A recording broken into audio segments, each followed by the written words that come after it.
Hi, we are getting close to Christmas. My name is Pastor Amie. This is Jesus Thoughts Podcast, Everyday Advent Devotions. We're studying who this Christ child is. What child is this? So we can get to know him better. Now, the beginning of the Gospel of John doesn't have a birth story and nativity scene. It comes about it in a different way. Here's John 1:1. It says, "In the beginning was the Word." The Greek word is logos, the Word. And the Word was with God, and the Word was God. Through him all things were made that have been made.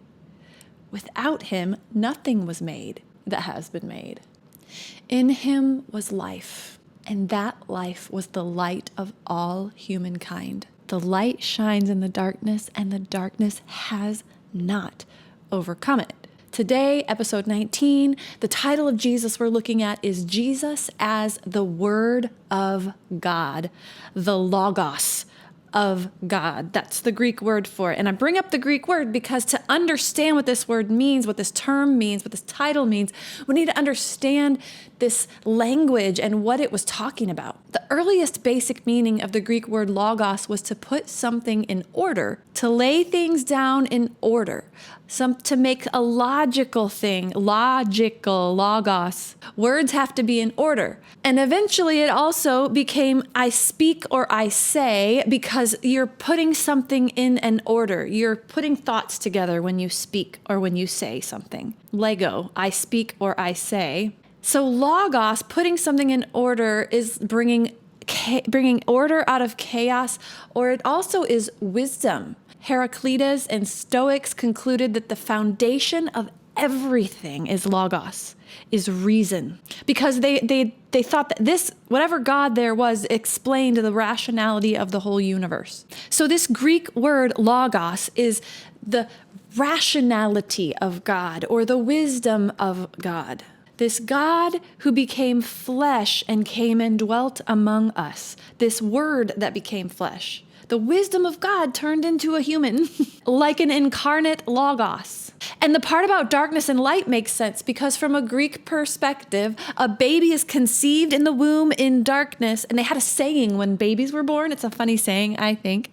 They say, look at that. A human being has been cast on the shores of light, came out of the darkness and into the light. So this baby that came out of the darkness was the light of all humankind. What does it mean to be the rationality of God? That's still kind of lofty up there, the wisdom of God.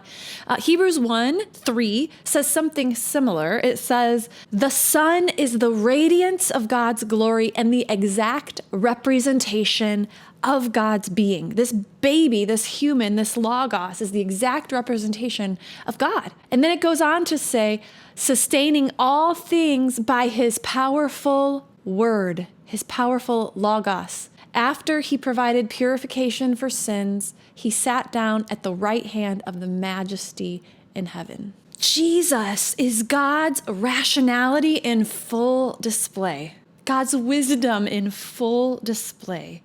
Want to know what God thinks? How God would react? How God views situations or the world? Look at Jesus and his life, his cruciform life. And then as we watch Jesus grow, this Christ child grow up and develop and teach, and we watch his life and what he says and what he does and how he dies, we start to realize that the wisdom of God, the logos of God, is completely different than the wisdom or the logos of the world. In 1 Corinthians chapter 1, starting in verse 18, Paul directly contrasts these two different kinds of wisdom. He says it like this: for the message of the cross is foolishness to those who are perishing, but to us who are being saved, it is the power of God. Where is the wise person? Where is the philosopher of this age? Hasn't God made foolish the wisdom of the world? Jews demand a sign and Greeks look for wisdom, but we preach Christ crucified. This is trying to explain what this logos of God looks like, what this word of God, what this wisdom of God looks like. Because it doesn't make any sense from a worldly wisdom point of view to do the right thing if that means you're going to suffer for it. Or if, you're never going to get caught, why do the right thing anyway?